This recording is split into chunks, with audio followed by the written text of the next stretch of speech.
And we are live. Ron Harris here on the channel Ron Harris. And I said you could ask me anything, so feel free to ask me anything. That's what I'm here for. I want to start off with a question. I told people if they couldn't make the live for whatever reason, post on my Instagram or my Facebook, either of those posts with the question, and I would get to it and you could look at it later. So let's start with the one from Facebook. So Pete Pingle says, hello, Ron. I'm 59 years old. I've been training since I was 15. I've always followed a higher volume style of training, but I've been really thinking about trying a Mentor/Yates style of training. Lower volume, high intensity. What is your opinion on that style of training? Is there a particular style of training that you follow or would recommend? So, that was a great question. Stop that screen. So here's the thing with the high intensity training. There's a good amount of evidence. I don't have anything to post with links right now, but a lot of research has been done on strength training, muscle hypertrophy, and multiple sets have been proven in many, many studies to produce superior results to one set. I know Dorian Yates would disagree strongly. I can tell you from my own experience, when I was a younger guy, I started out bodybuilding when I decided to be a bodybuilder at 18. I'd been lifting weights for a few years before that, but I was very much a student of Arthur Jones and Dr. Ellington Darden. They were both, Jones owned Nautilus and Ellington Darden was his right-hand man. I'm not sure if he sold him the company after that or not, but they were espousing the single set. It was Jones's theories that Mike Mentzer built on and had heavy duty. And then Dorian Yates sort of took what he felt were the best elements from both of that, made some adjustments, and that was blood and guts training. So Jones was the first, and those are the principles I followed. It was one very heavy, one all-out set of every exercise is what you're supposed to do. You trained a body part once a week, and I got some results. Of course, I was still young. I'm 18 years old. Hormones are going crazy. It was natural, but natural hormones. My body was still pumping out plenty of those. So I trained that way from I'd say September 1987 until just after my first contest in March of 1989. I trained all the way through and up, including to my first contest, the ABC Natural, the hell was the name of the show? The Yankee Classic. Was that my first show? The Yankee Classic, or was that the other one? Anyway, long story short, the only change I made after that, at the advice of a few people I was talking to, was to two things, actually. Start incorporating at least some free weights in my training because I was using all Nautilus machines and doing just one set. And they said, why don't you try a little more volume, a few sets, a few more exercises per body part. I said, okay. Nothing else changed. Nothing. I didn't go on drugs. I didn't start eating more. Literally nothing else changed other than my volume increased and I started using some dumbbells and barbells in addition to machines. Within, I'd say, so that was March. I'd say by the end of the summer, I'd put on a good 10, 15 pounds of fresh new muscle, drug-free. Still wasn't eating enough. Had no idea how much I was supposed to be eating. But that told me that for me, at least at that time in my life, it worked very well. I think for an older guy, it probably makes more sense not to use as much volume as a younger guy because you're not going to recover as well. Pete, who wrote me, he's 58 years old. You're not going to recover as well at age 58 as you did at 18 or even 28 or even 38. Your body changes drastically, doesn't recover. You see things like injuries. When you get hurt when you're 18, your body gets over it pretty quickly. I remember many times, horrible shoulder pains, back pains. They were injuries, pulling, straining, minor tears of things like my rotator cuffs, I'm sure the labrum, my lower back many times. And typically within a week or two, I'd be fine again. Just boop. If something like that happens to me now, obviously I'm in a much worse spot. It takes months before I'm feeling 100% again. But I would not advise someone who is almost 60 years old to follow the Dorian Yates style. And the only reason I say that is because that Dorian Yates and Mike Mentzer style, it wants you to go, it has you going very, very heavy, a weight that will limit you for one all-out set to 6 to 8 reps. And sometimes there'll be extensions. Maybe you'll do a couple force reps or a static hold, force negatives, all kinds of techniques. But typically, it's a weight that limits you to 6 to 8 reps. That's very heavy. If you're a younger guy, your joints and connective tissues can probably handle that okay. You'll recover fine. If you're almost 60 years old, I'm not that far behind. I'm 54. You can't train that heavy anymore. Your joints just can't take it. They start getting inflamed. And when your joints are all inflamed and in pain, you really can't train, not very effectively anyway. It's going to put a real damper on your training.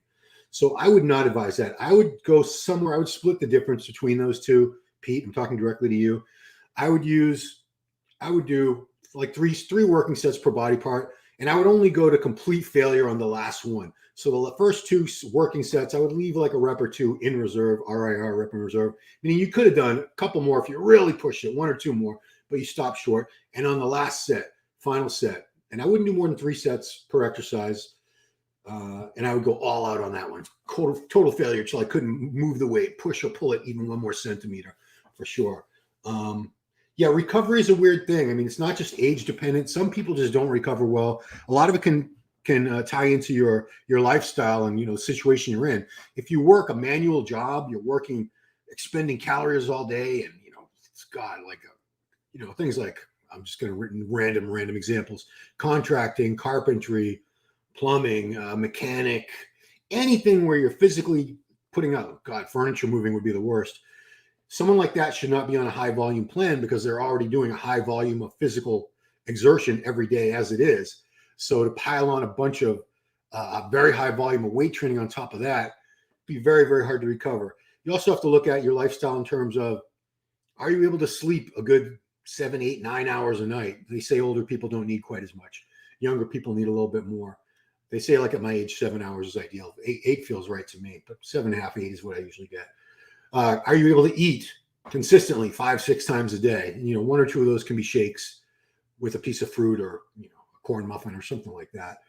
If you can get the sleep, the food consistently, and you don't have a taxing physical job, you don't have a lot of stress in your life, you're not taking care of young kids or maybe an elderly, your mom or dad or grandparent or something like that, you're not a caretaker, something that's like a high stress situation, you could probably get away with a lot more volume. But most people in those situations would be better off easing back on the volume. And when I say high volume, I don't think anybody should be doing more than 20 to 30 sets per body part per workout. Shouldn't be training a body part more than twice a week. I think twice a week, if you're a little younger and recover better, or push-pull legs is what I've been doing now for about 5 years, maybe more. So with push-pull legs, every body part gets hit every 4th day. It's push-pull legs, rest, repeat. So push is chest, shoulders, triceps. Pull is back, biceps. So I throw rear delts in there. Sometimes I'll do traps, not too often. And legs, obviously, is legs. Full day off. And the beauty of push-pull legs, why I love it and I recommend it so often, is that it's so versatile. You can plug in rest days anywhere. If you're feeling run down, you don't have to go push-pull legs straight through 3 days in a row. You could put a rest day anywhere in there. And conversely, if you're feeling great, if you're a younger guy, if you're on a bunch of PEDs, you're sleeping 10 hours a night, you're eating 6 meals a day, maybe you can do push-pull legs, then take a break. You can, some guys can do 6 days on like that. When I do my system, I don't do as high a volume because I am hitting the body parts more often. So I don't do as much for them as I did in years past when I was only training a body part once a week. Let's get some more questions. Alon Powers, my buddy in New York, has a quad recovery coming along. Thanks for asking. It's a slow go, but it's coming along slowly but surely. I remember initially when it happened, I was reading up, doing some research on recovery, and I saw a lot of people, a lot of doctors saying it's going to take about 6 months. And I was like, no, that's crazy. It's not going to take that long. Well, here we are. It happened at the very end of August 30th.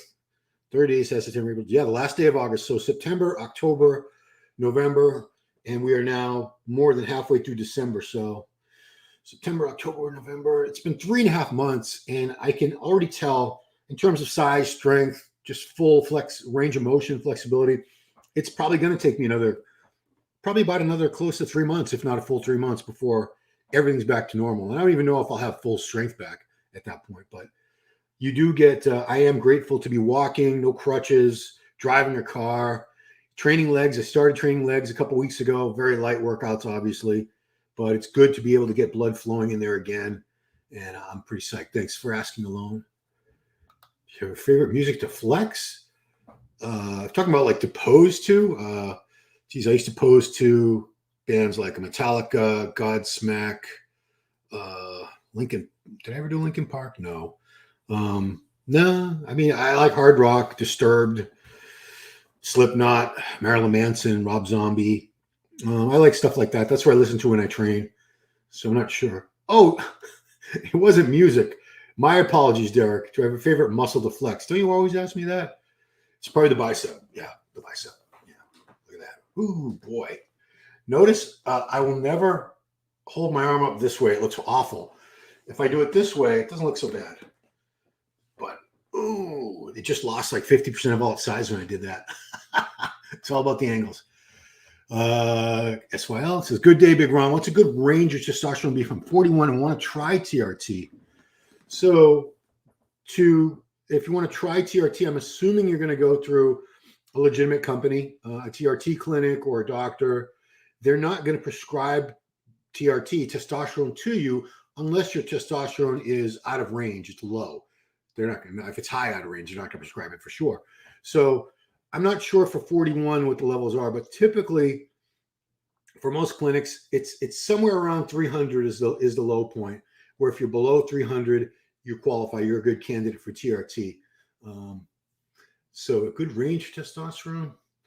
Yeah. So if you want to try it, I'm not even sure if you're asking like what your test should be once you're on TRT. High normal would be like 900. I like to be around 1500. I know that's too high for a lot of people, but that's where I look and feel my best. It's funny. Something came up on my Facebook memories. It was a private thing I posted my blood work from 2019. It must have been like this time of year, December 2019. And my total test, my total test was like 2,600 or something. It was much higher than it is now. Now I'm somewhere around, I think I'm down to like 1,200. I backed off on my dose. And the free test was like 200. It was really high. Here's a good one. Joe Toth, Mr. Ohio. I believe he's won the Ohio. He's from Ohio. Great state. It's the Buckeye State where the Arnold Classic is held. C-Bum versus Franco Santorella. Who would win? Thank you. C-Bum all day. With all due respect to Franco, Bumstead would crush him. Much better shape, structure, symmetry. The only thing, and I'm not even sure, Franco was a thick dude, but you know what? I bet if you put him next to Bumstead now, he wouldn't look any bigger than Bumstead. Bumstead's pretty damn great. I also happen to think this is we've probably seen the last of Bumstead. I would not be surprised at all. In fact, I'd be very not surprised if at some point in the next few months, probably, I bet he wouldn't do it until like 2 or 3 months off the Olympia. When Olympia prep was about to start, this is my prediction. That's when he'll say, thanks for the memories, guys. He'll have his new baby by then, him and Courtney. He's got his new fresh hairline from Turkey. 5 Olympia titles at 28 years old. Amazing. Actually, he'll be turning 29 in end of next month, I think it is. But I think he's going to retire. But yeah, for that question, to me, that wouldn't even be a close contest. Franco did not have very beautiful shape. He had a ton of muscle. He got in great condition. It wasn't the prettiest physique. It wasn't. It wasn't classic in any way. James Gavin, I know the answer to this question. Diabetic body was using insulin be considered natty? Yeah, I don't know the rules of the various federations.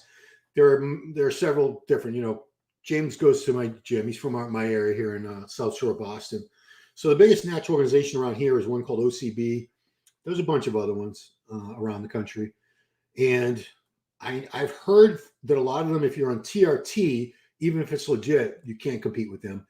I don't know what the individual policies of various organizations. Personally, me, if it was me running some natural organization and the guy had diabetes, he wasn't trying to scam us, he wasn't trying to cheat, legitimately had diabetes, and he was using insulin as diabetics do because their pancreas no longer produces it, that's totally legit, and I would still consider him natural if he's not on any PEDs, not on any steroids, any SARMs, any peptides, anything to either build muscle or burn fat. Because insulin, the way diabetics use it, if they're using just the amounts they need, it doesn't do anything to repartition the macro, the foods, and doesn't help you get any larger or bigger. Otherwise, diabetics would all be jacked. at least the ones that work out.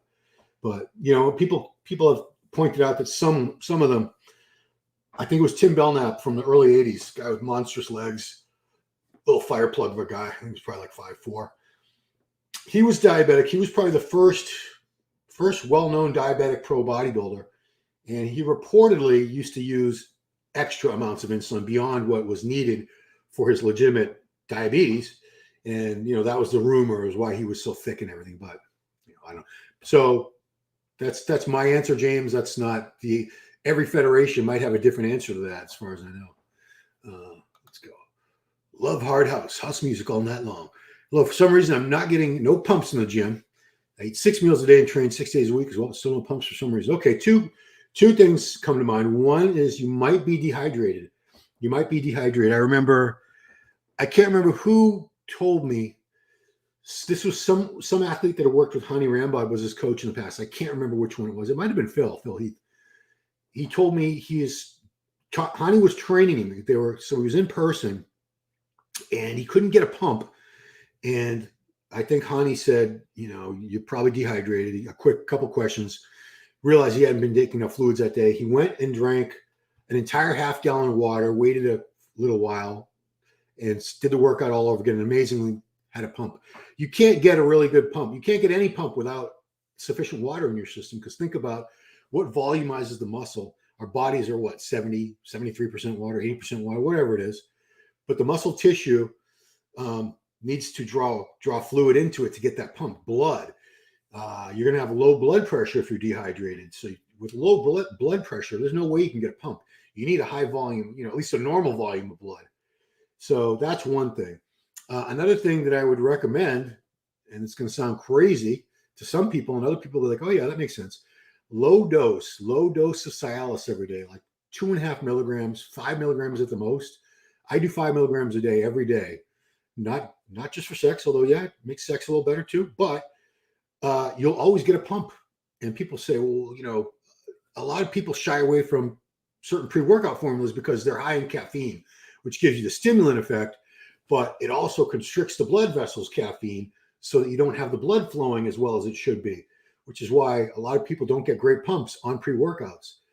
But, you know, then you'll get a great pump, but you'll be dragging ass because you have nothing. So problem solved. A little bit of Cialis.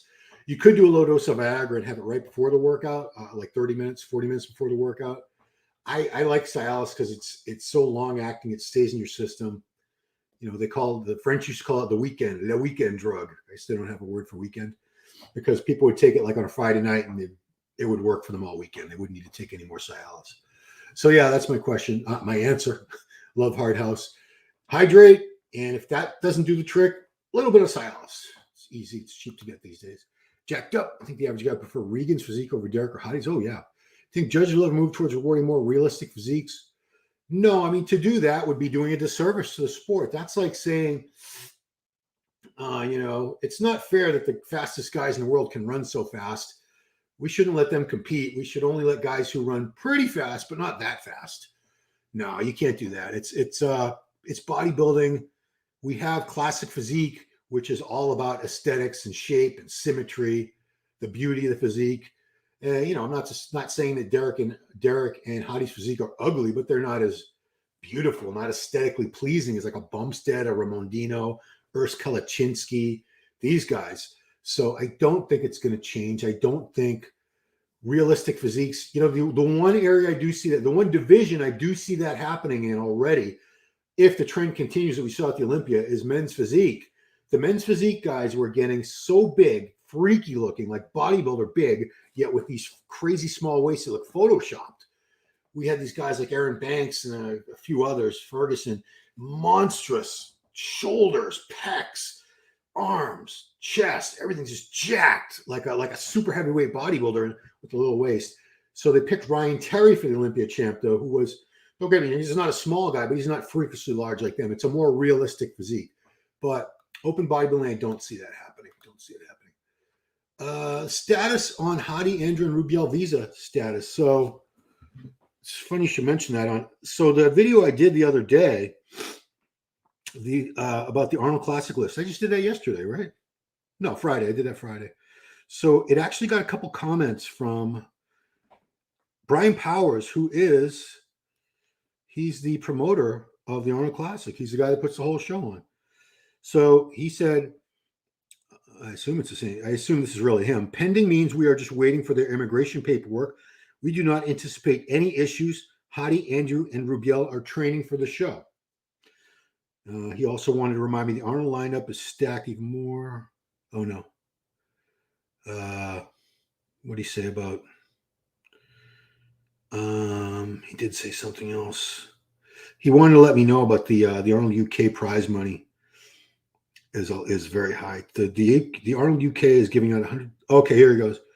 He said, remember the UK. So the Arnold UK, I'm not sure when that is. Is it a couple weeks after? It's $130,000 for first prize, the third highest in bodybuilding after the Olympia and the Arnold. And the live stream will be ad supported for both shows. So you can watch the Arnold Classic and the Arnold Classic UK free live stream. It's not $20, it's not $40, not $80, 100% free. So props to the Arnold people for making that happen. You'll have to watch some ads, but I'm sure a lot of you would rather do that than shell out your hard-earned money. And I'm not saying that you shouldn't support the other shows. Absolutely, the promoters work hard, and it does cost money to put on a really good quality live stream, the 4K that we've all come to expect.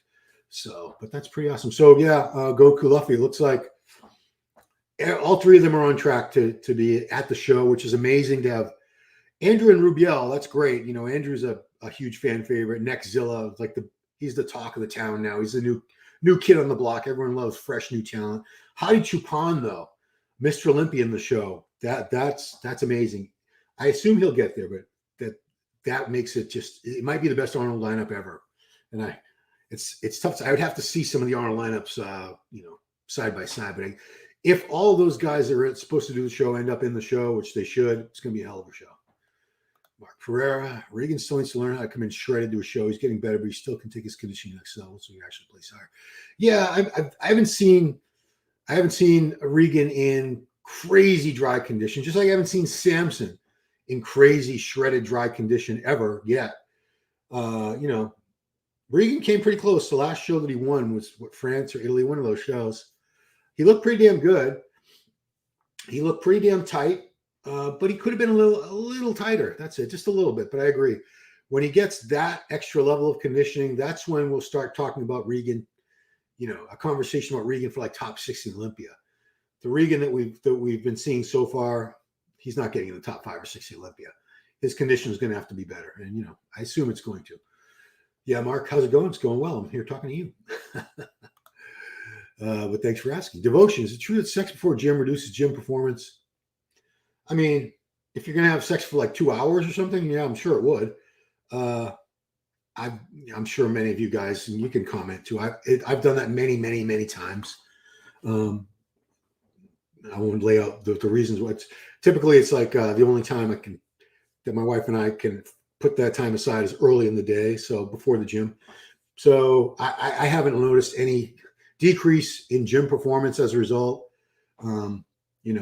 Obviously, when you have the male has his orgasm, we get like pretty sleepy, but that's a real temporary thing.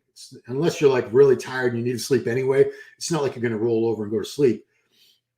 If it's morning or early afternoon, whatever, you'll be fine. You'll be fine.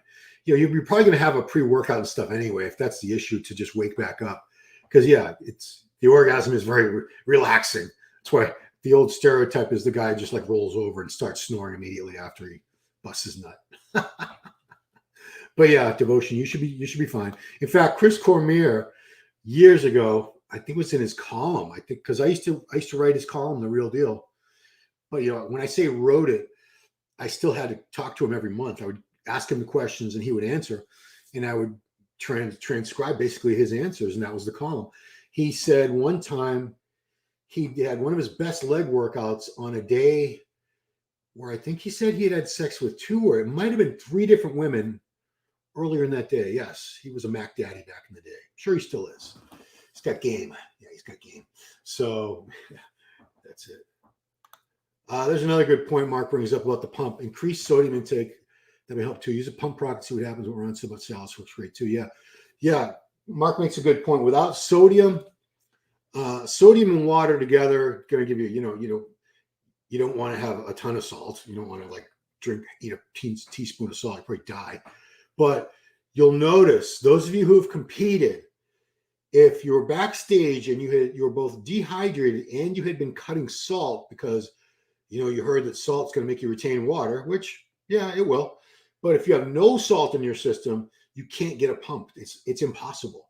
You need a little bit it's part of the whole chemical process of getting the pump, of getting that blood in there. So you do need some sodium in your diet.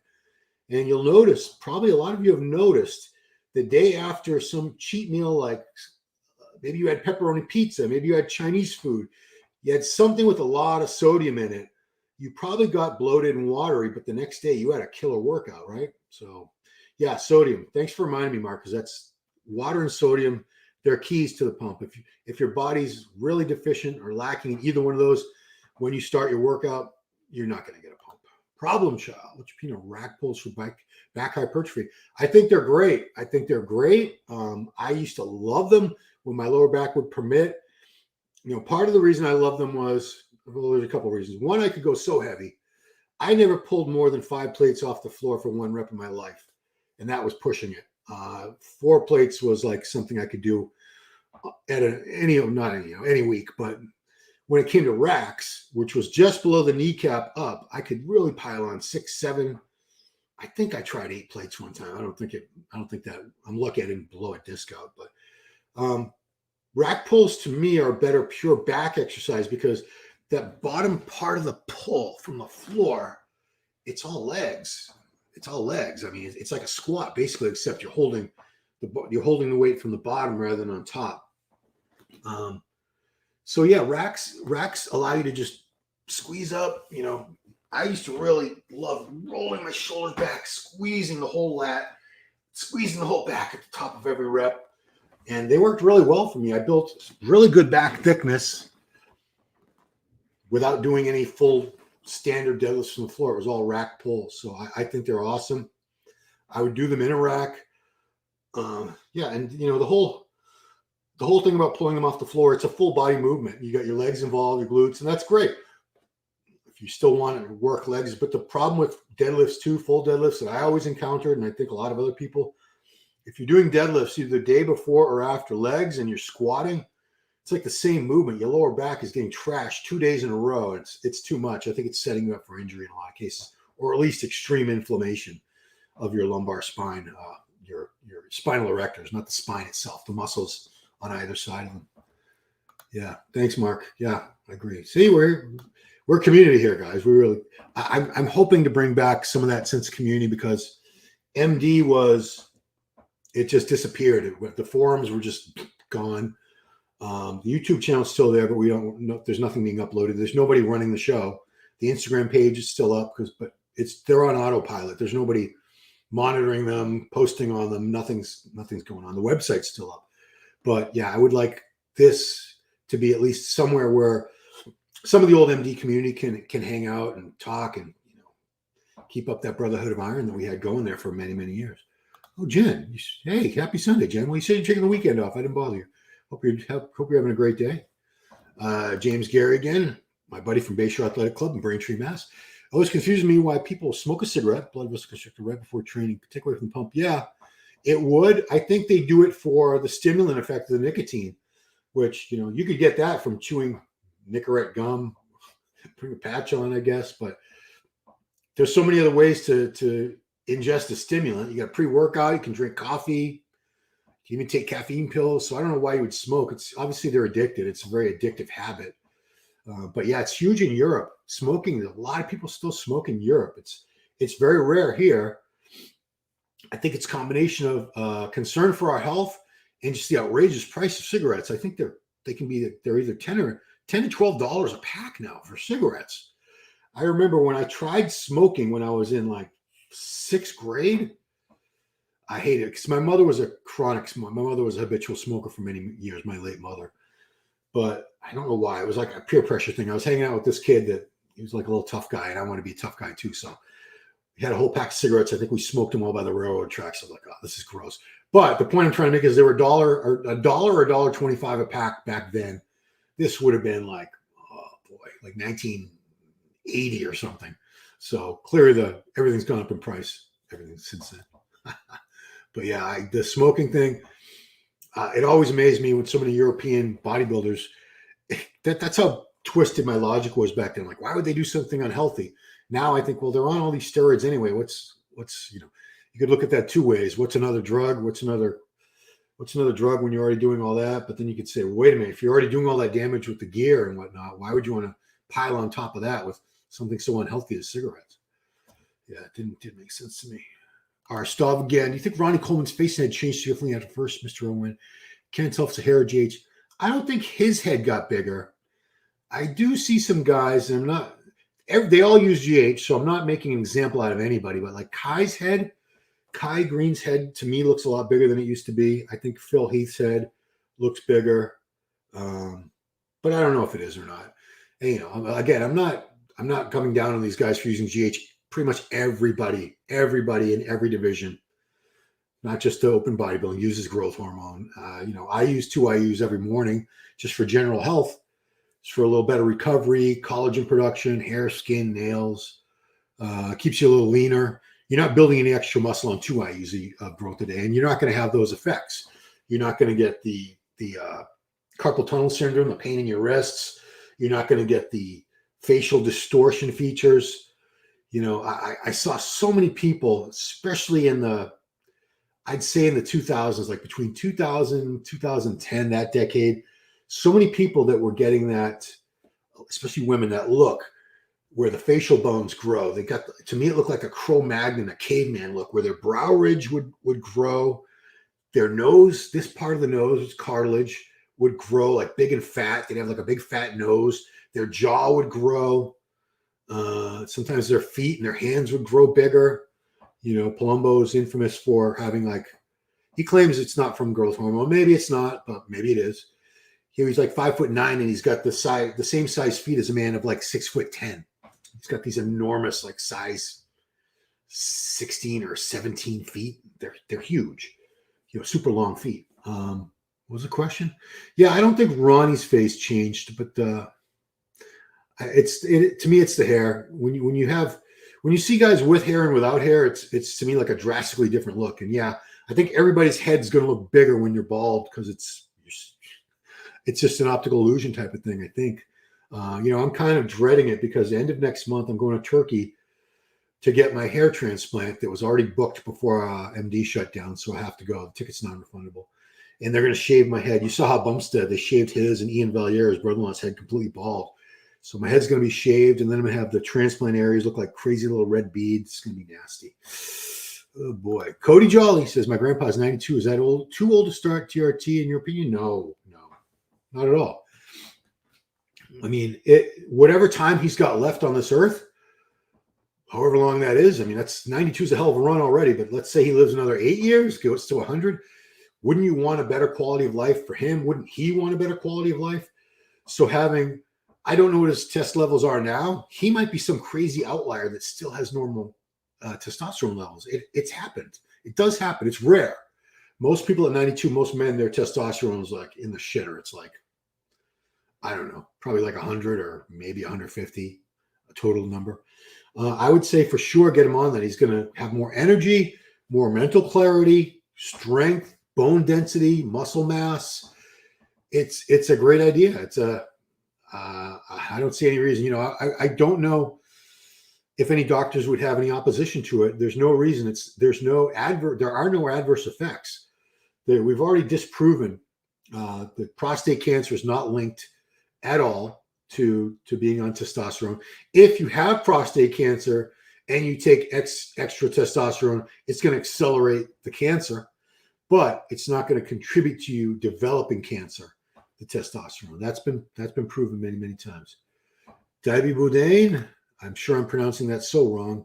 What's up, guy? He was a stalwart, a mainstay on the MD forums for many, many years. Again, I apologize. I'm sure that's Gaelic, and I'm sure I'm completely mutilating it. Every time I see Gaelic in writing and I try to pronounce it and I found out how it's actually pronounced, it's like I was nowhere near the actual pronunciation, not even close. Heavy duty. That's a good question. If I had to do it all over again, would you have stayed natural? Well, let's see what I look like when I was natural, shall we? Let's see. I'm going to go to my photo albums. See all photos. Let's see what I used to look like natural, shall we? So we'll go to old school. Okay, share the screen. Show what I look like when I was natural. And this will take, this is a whole timeline thing. Okay, so this was just after graduating high school. I was 17 years old. I would turn 18 that September, but that was, at this point, I had already been training for, sounds like 13, 14. That's my old Mustang in the background, which I crashed like a week after this. Almost totaled it. Should have totaled it. Okay, so this is first semester of college. Just turned 18 here. I might still have been 17 because I turned 18 over in college, my first semester, September 21st, my birthday. Same thing. I think I'm about 20 there. I was in Cancun, still natural. 20, still natural. 1990, this is my third contest. It was A and BC, drug tested. I was natural. This was probably the best I ever looked natural. This was the last show I did that was tested before I started using gear. So this was July 1995. So you can see my arms were never great, but the thing is once I went on gear, everything grew a lot more than my arms. Everything, literally. My shoulders blew up, my chest blew up, my legs blew up even way bigger, my back, everything grew except my arms. So my physique was actually better when I was natural. It had much better, it didn't have as much size, but it had much better shape and symmetry, more balance because the arms weren't so far behind everything else. So there I am on drugs. So that was 2002, late April or early May. I was almost ready. It was the final stages of prep for the 2002 New England. That was the first non-tested NPC show I ever did. The one you just saw, that was a tested NPC show. So I had started gear in very end of 1996. I was 27 years old. It was in November of 96. This was spring 2002. Same show. I just dyed my hair a few days later. Looked stupid. Looked like yellow. Same show. Yeah, legs were smooth there. This was like 2 weeks before the show. My buddy Steve did a photo shoot with me locally. Same show. Same day before the show. Yeah, I mean, my waist doesn't look that thick there, but you could, I don't know. It's kind of deceiving. Same show, 2002. Same year. Same show, 2002. Lee Haney. I'm just trying to show you. So this is natural. This was that same 1995 year. I had a pretty small waist. I had pretty good physique. I do believe my overall shape was better when I was natural because my waist got a lot thicker than this as time went by. It was 99. This is on a little bit of gear. This was actually after I had not used so I did gear. I started at the end of 96. I did it on and off all through 1997. I would do 8 weeks on, 8 weeks off the whole year. And then I think November or December of 97, I stopped and I took off all of 98, became a born again natural. I didn't compete or anything, but I didn't touch gear for the year 1998. And then a little more than half, I'd say like until August, late July, early August of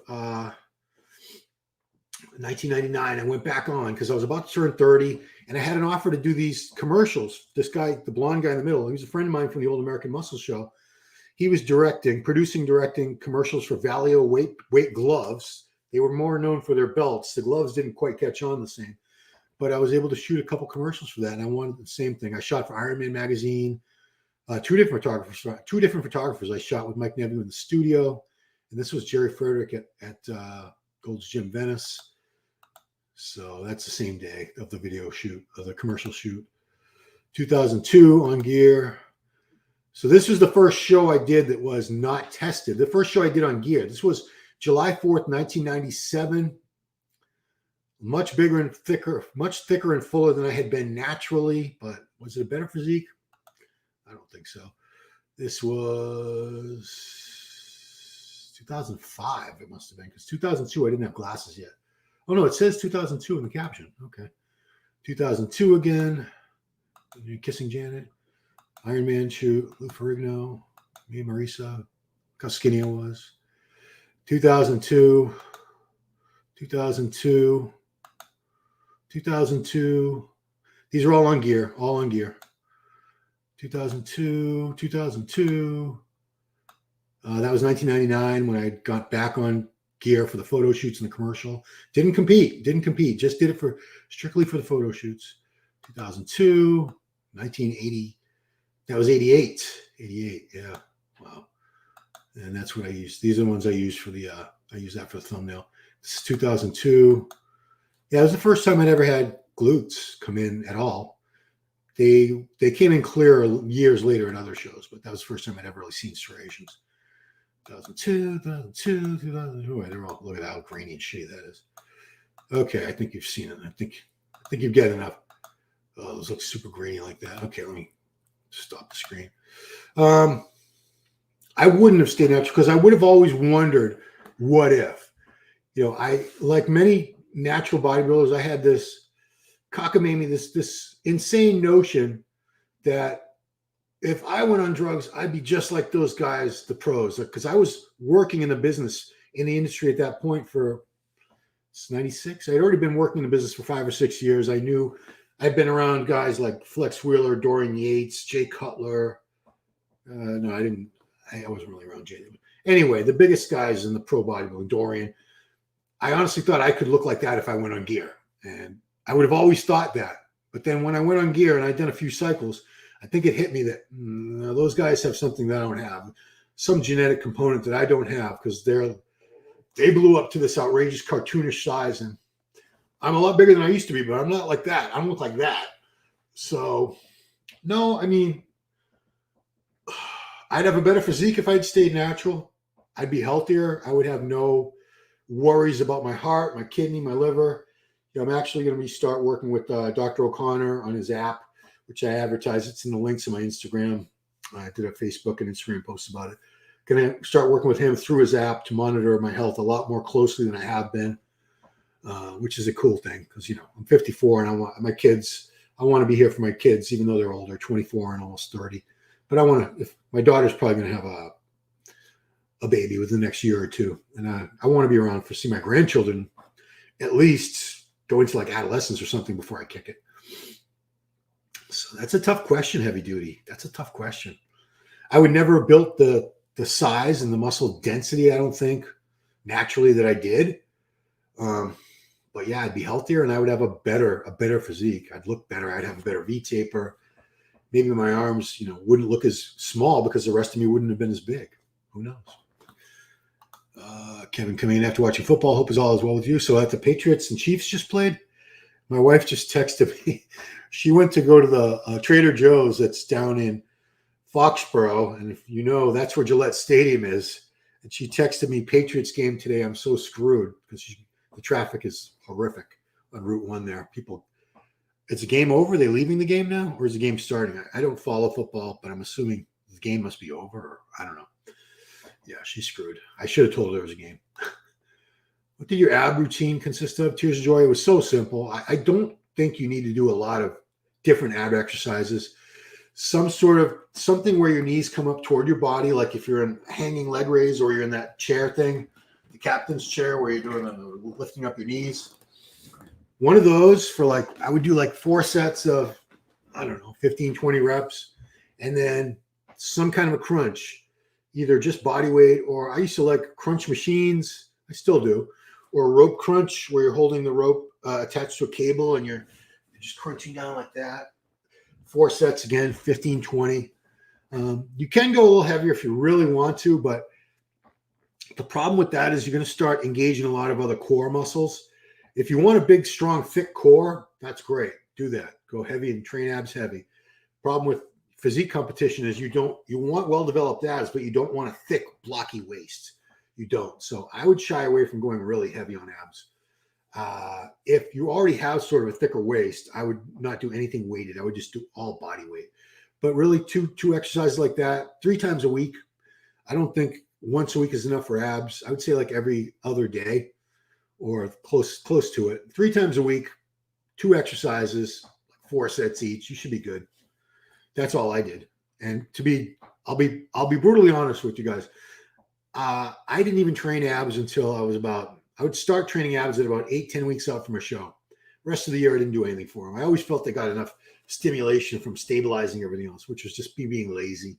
Now I do them a little more often just because I know with lower back pain, especially if you have a lot of lower back pain, a lot of it can be alleviated if you strengthen your abs, strengthen that whole core, the wall. If it's all strong and tight, you don't have that weakness. You don't have the spine in a weird position that causes that lower back pain. Oh, I see hi to Jen. Cool. Hi, Kevin. Great weekend. Just checking in. Say hi. Appreciate you stopping by, Jen. Deep Purple, great band. Don't Fear the Reaper. Highway Star, another good song of theirs. They had many singers. Let's get to his question. Do you agree with the belief that free weights build harder and denser muscle machines? I do and I don't. What a terrible answer. What a non-committal answer that was. There are examples of people who train primarily on machines. Not many. If you know David Henry, he was the first lightweight Olympia champion. Back then, it wasn't even called the Olympia. It was called the 202 Showdown. He was the very first winner. They called him the Giant Killer long before Sean Clarita was the Giant Killer. And he did well in the Open. He placed once, twice top 10 at the Olympia, Open Olympia, not the lighter division because it didn't exist at that point. It hadn't been created yet. He had tremendous muscle density, still does, hard, dense muscle. And he did it with tons of free weights that were on machines, like a lot of hammer strength machines. Like I saw him many times do any of their chest machines. He could load up like 5 plates and just boop, boop, boop, like nothing. Not even, well, he would struggle toward the end, obviously, of a set. But I do believe free weights are a better tool, especially when you're in your formative years of bodybuilding, when you're building your base. I think you should use as many of the free weight basics as possible when you're young and your body's very resilient. Your joints are healthy and fresh. Your tendons, your ligaments, your cartilage, everything's tip-top shape. That's when you should be laying the foundation. Barbells, dumbbells, bench press, incline bench press, military press, barbell row, deadlift, dumbbell row, chin-ups, dips, skull crushers, barbell curls, all excellent movements. If I was starting out a young person training, I would do probably 90% free weights. Legs, obviously I would do squats, stiff leg deadlifts, but I'd throw in some machines. I would throw in like a lying leg curl, a calf raise machine, maybe probably some leg extensions. I don't think you need to do a lot of leg extensions in the early stages until you've really started to build some mass. Hack squats are great. Leg press is great, but I can always say squats, just to use one example for one muscle group, if you can squat, I believe anyone would get the best possible results from squats versus anything else. If you can do them safely, no issues with your back, your knees, especially if you're young and healthy, squat, bench, deadlift, do all that stuff. Yeah, I do believe that. Paul Valentine, hey, Ron, good to see you still going. Yep. Good work for everybody. All the best. Cheers from Sydney, Australia. Paul, wow.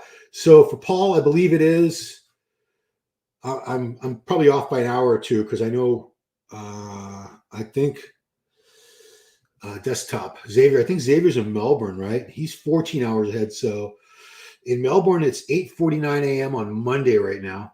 So it's also Monday morning over there in Sydney. G'day, mate. Thanks for stopping by, Paul. Beautiful country out there. I've yet to see Sydney. Eventually, I'll go back. That's where my son-in-law is from. My son-in-law, Musa, who's married to my daughter, Marisa. He was born and raised. He is of Lebanese. He's a dual citizen. He actually just got his U.S. citizenship. So I think he's a citizen now of Lebanon, Australia, and the USA. I don't know if he had to give up any of those citizenships. He's from a place called the Punch Bowl. And just in his neighborhood alone, I think the next street over, Rebel Wilson grew up, the actress. She was heavier. She lost a lot of weight. Hilarious comedic actress, Rebel Wilson. And I think on his street, or maybe the next street over, was, how do you say it? XYZZZ. The kid who unfortunately passed away very young. He was like 23 or 24. Aesthetics. He had the big crop of black hair over, parted to one side. Always jacked. Died in Thailand very, very young. Yeah. ourselves. I have deep respect for Ronnie. I have my own changes. Yeah, Ronnie, you got to respect Ronnie. Ronnie is just not only for his achievements in bodybuilding and, you know, the training, all the weights he did and everything, just the way, that he inspired so many people. Those videos, you know, that video, The Unbelievable, it came out when people were still buying VHS tapes. Then it went to DVD. Now it's in digital format, I'm sure. But millions and millions of people were totally inspired to go to the gym and just give it their all after watching Ronnie squat 800, deadlift 800. He was benching 5 plates, 200-pound dumbbells. And oh my God, he was a freak, freakishly strong, freakishly big. He was one of a kind. And the fact that he's gone through 12 surgeries now, I think, 10 spinal surgeries, plus both hips being replaced. And he still keeps a smile on his face and a positive attitude, even though he's got to still he's still in a lot of pain. Very hard to watch him move around. You can see the pain he's in. But God bless that man, Ronnie Coleman. Not just because his name's Ron. We need Ron and Giles with their own show. It'll come. You know, Giles will be starting up more stuff of his own. And, you know, I told him he's already been on my broadcast here a couple times. And I'm down to go collaborate on anything he does on his channel. You know, we're very good friends. We both have been in the business a very long time. We both still have very much a deep passion for the sport, you know, the contest results, things like that. We still follow it. So yeah, Giles and I will be, I don't know what's in store for this channel. I do know I'm going to do my best to bring some shows back, like Ask Dr. T. I'm very close to being able to monetize it. I need like another 900 viewing hours. I've already got enough subscriptions, enough videos uploaded. This channel was monetized in the past, but then I sort of abandoned this channel for years and years. This channel started in 2006, 17 years ago, which I think YouTube only started in 2005. So I was one of the earlier channels, which is why I used to get crazy views on everything, because there wasn't that much competition back then. So if you look, I have all my videos. If you look in the videos, and the quality is horrific on most of them, but it was a lot of gym lifting, a lot of like heavy lifts and stuff, some posing. Not just me. I had like Jose was on there, Dr. Matt Puglia, different people, but yeah, mostly it was me. Yeah, I would love to have another show with Giles for sure. What's the cost of the hair transplant through the wire? So if you go to Turkey, I think your total cost, and this is including, it's going to cost me, well, it's costing a little more because I'm bringing my wife with me, but you know, if a person was to go, everything included, the airline, the hotel, the procedure itself, it's about $5,000. Here in the USA, $25,000 to $35,000. So nothing against the people of Turkey or the nation of Turkey, but Turkey's not a country I ever had any desire or interest in visiting. It wasn't on my bucket list. There was a lot of other places I'd like to go first. Italy, Greece, Spain. I'd like to see more of the UK. I've only seen Birmingham. China. I did see Australia. Anyway, point being, for that price, for that much of a discount, you can't. If you want a hair transplant, that's the way to go. The US is just outrageously expensive in comparison. So yeah, it's inconvenient. It's like a 14-hour flight each way. You know, it's a country where, but apparently I'm going to the same company, and I had already planned it long before I knew about Bump Sydney and Now Hair Time. I think that's where Doucette went too, Coach Greg. So they're one of the bigger places in Istanbul. They do, you know, thousands of these things a year, transplants, but it's much, much cheaper there. I think a lot of it has to do with their economy versus the US dollar. I think the US dollar is much stronger than the Turkish. I don't know what their currency is called, but you get a lot of value for your dollar. And apparently the food is super cheap over there. It's really good and really cheap. So yeah, we'll enjoy it. You know, we're going to do like a tour of the city before they start chopping off parts of my scalp, putting them in other places. When doing dumbbell rows, you pull with your elbows or what? Yeah, so I'll demonstrate. So I always like to brace myself on something. I'm using a desk. People used to put their leg up on a bench. I like to stand away from the dumbbell rack, try to get my torso as close to parallel as possible. I need to stand up here a little bit. Let me get rid of your comment so I can show it a little better. So that's it. It's not pulling with the elbow, but you're leading with the elbow. You want to get that dumbbell way up there. You want your hand to end up right around your hip bone. Can you see that? Yeah. That's where you want to go. So you're not really pulling with your elbow. You still have to pull with your arm. To get to the back, you have to use your arms. Unfortunately, it's they're all connected. The only back exercise that you don't use your arms for is a pullover. If you have a pullover machine, it purely isolates the lats. In fact, when Arthur Jones of Nautilus first introduced the pullover, I think that was the first Nautilus machine. No, there was a combination bicep tricep that was his first Nautilus machine, but I think the second one was his pullover machine. He went through a lot of different versions of it trying to get it right, but he called it the upper body squat. He felt because the lats are the biggest, strongest muscle of the upper body, so he believed that by being able to train it directly like that without the arm being a weak point. And Dorian Yates was a huge believer in pullovers. He would use that at the beginning of his workouts to sort of pre-fatigue, pre-exhaust the lats so that, you know, the biceps would be less of a weak link throughout the rest of the workout, because your back is this massive muscle group and your biceps in comparison are much smaller and weaker than your lats. So you want to work as much lats and as least amount of biceps as possible during any kind of a vertical pull or horizontal pull. So a vertical pull is any kind of chin up or pull down. Any kind of row is a horizontal pull because you're pulling toward your torso rather than down. So let's see, what was that? Checked up. Monitoring Sebum hair holidays, see if it's worth it. Well, they've already done it. I mean, I'm already committed to it. It's already can't get the money back on the airline tickets. So we're going. I'm going to Istanbul regardless. But yeah, I mean, I'm watching. There's a ton of videos on YouTube with good advice from people that have gone through it and doctors and stuff. So I'm going to be doing plenty of research to make sure I'm prepared properly and I'm prepared for the aftercare, so I take care of them so I don't mess up the follicle, the grafts, and have a bad result. Yeah.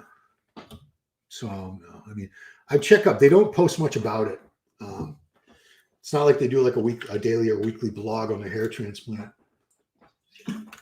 There were a couple posts right around when they did it, and then I haven't really seen much at all. So you look great, Ron. Yeah, thank you, man. It's it's one of those things.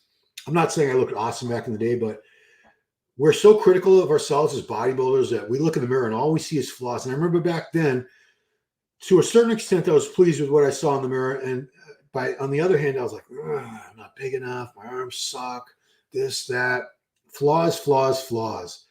All I thought about was, well, that guy looks better than me. That guy, I wasn't appreciating what I had at the moment, which is typical human nature. And now here I am, years and years. It's 20. So 2002 was probably my best show. Here I am 21 years later, and I'm like, man, I wish I could look like that again. I'll never look like that again. My body's just beat up. I've torn muscles. I got severe arthritis in my shoulders, need both shoulders replaced. I'll never look, I just had my quad torn. I'll never look like that again. So now I appreciate so much more the way I did look back then than I appreciate it at that time, which is, who was it? Cinderella. Don't know what you got till it's gone. It's true. You don't know what you have until it's gone, until you're missing it, until it's just taken away or whatever, or it leaves. But yeah, thanks, man. I missed the videos where I'd see you with Jose and Evan. Yeah. So I used to do, before I was online editor, I didn't take the online editor job until early January 2017, but I'd say for about 5 years leading up to that, maybe more. Yeah, 5-6 years or so. I used to do videos for MD. I would go down to the Montanari Brothers Powerhouse Gym in New Haven, Connecticut, and shoot Evan a couple times a year, 3 or 4 times a year, actually. Jose, I would go up to the gym he was training at the time, Today's Fitness in Woburn. It was a Gold's, it became, when he was living up there. And I would do videos with him probably like 2 or 3 times a month. And I loved it. I loved videography. My style was, I had a lot of fun with it. I'd be talking to him the whole time and cracking each other up. And they were really fun videos to make, but those are cool. You could tell that we were all, obviously Jose's a good friend. We get along very well. Evan, it's not like we hang out or anything, but I get along well with Evan. I think he's a great guy, very intelligent, great sense of humor, hell of physique, obviously. Even now, he still looks great. So I had a lot of fun doing those videos. And ironically, After I became online editor, I didn't do too many more of them because I was just so busy with that and the writing for the magazine. I just didn't have time to be traveling to make videos as much anymore. But those videos are great because I think it was two great guys, Jose and Evan. You can't really go wrong with them. But the fact that we had a good rapport with each other, it helped a lot. Helped make those videos cool. Old Man 63. If all the Michelin Olympics competed in one show at the best Olympic shape, who would win? Ronnie Coleman. Thank you. We're done. I mean, assuming they all looked the way they did when they were winning, and standards have evolved, although I don't think they've changed, the standards have changed that much in the last 20 years or so, to be honest with you. I don't think physiques have gotten that much better. But yeah, Ronnie, Dorian, I think either one of them would beat Jay. Phil would be up there too. Phil didn't have as great of a structure. He wasn't as wide across the shoulders, but Phil had an amazing physique. I still think I'm still going to go with Ronnie. Ronnie at his best. And to me, I liked Ronnie lighter when he was around 250 to 260. His first two Olympia wins and the only time he ever entered the Arnold Classic and won. Or I should say, he had done the Arnold before, but I think he only did it as Mr. Olympia once, 2001. And for all those shows, he was lighter. He was in the 250s. Whereas, he would go as high as 296 at one point later on. I liked his physique when he had the tighter waist. Condition was just crazy, dry, grainy, striated. Yeah, I would go with that for my winner. I would. Oh, man, Arnold, his genetics would carry him.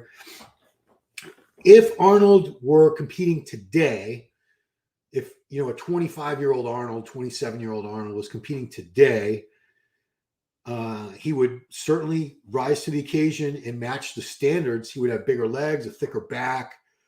He wouldn't look the same. He would have an updated looking physique. Of course, he would be using all the same PEDs that the guys use today. Nutrition has come a long way. Supplementation has come a long way. He would look a lot better. So I don't know because Arnold, he never had to compete against too many people that had like awesome genetics. Remember the Olympia back then, if you look at, there's a great website you guys can check out called musclememory.com.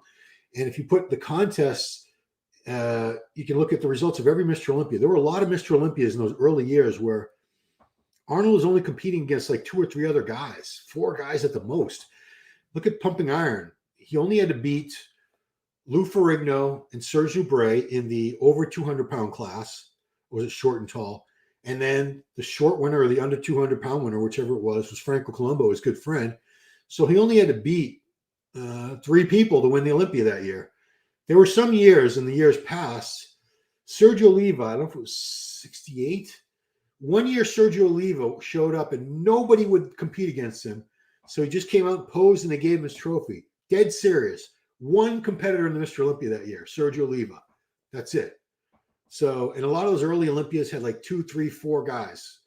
As time went on, the Olympia lineups got bigger. There were a lot more bodybuilders, a lot more genetic guys with great genetics getting into it. And the Olympia became tougher and tougher.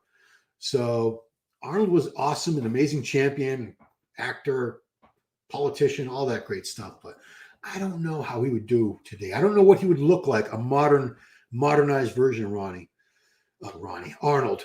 Some people would say maybe like Wesley Vissers or something, but I don't know. That's a classic guy with a lot of similarities physique-wise to him. What's up, Mark? Raymond Jones, keep the good work. Are you monetized yet? No. Man, I swear, when I go into the YouTube studio and there's a little thing earn, it tells you how close you are. It said at one point I had 2,900 out of 3,000 hours I needed. I'm like, yes, I'm almost there. And then like the next day I looked at it, it said 3,040 of 4,000. I'm like, mother effer. They changed the goalpost. They changed the finish line. I don't know. But yeah, not quite there yet. But every guy watch, every one of you guy and girl out there watching, every minute helps. So I appreciate you all watching. Jen says, hey, Raymond. Hey, Jen. And I have been talking for over an hour, as is my way. So I think I'm going to wrap it up for this one, guys. As always, if I do these again, I do let people know ahead of time on my Instagram and my Facebook. So my Instagram is @RonHarrisMuscle. Please follow me there and you'll get all kinds of updates. And of course, if you're subscribed and you have your notifications on, you'll know when videos are coming out. But yeah, more content. As soon as I'm monetized, it's going to go beyond this. I'm going to start doing probably contest coverage, going back on site to cover events. I want to bring Dr. T back. Maybe Giles and I can have a show. I'll be doing more of the interviews. I am also going to be starting a podcast for Muscle Tech very soon. That's exciting. That's something we were talking about for a while. I couldn't really do it while I was working the online editor job for MD because it was a conflict of interest. I didn't even ask. I just knew I didn't feel right about doing that. But now I don't have that conflict of interest. So the Muscle Tech on their YouTube channel, we're going to start putting out content very soon on that. So yeah, it's cool. I'll have access to all their athletes. Blessing, Chef Rush, Jesse Goders from that Wrestlers show on Netflix. He's a cool kid. I call him kid because he's like, what, 30? Very, very, very good kid. Anyway, guys, yeah, I'm going to wrap it up. So I hope you're having a good Sunday or Monday, wherever you are in the world. We're getting close to Christmas for those of you who celebrate that. So that's exciting. It's kind of a slow time of year for a lot of people. They don't get a lot of work done at this time. You know, I'm certainly in that boat. So again, I appreciate you guys all watching. If you're not subscribed already, please subscribe. It doesn't cost you nothing. Helps me out a little bit. Thank you, Muscle Machine. I appreciate you guys being here. So that's it. Have an excellent night, day, whatever time it is for you in your corner of the world. And that's it. Talk to you guys later.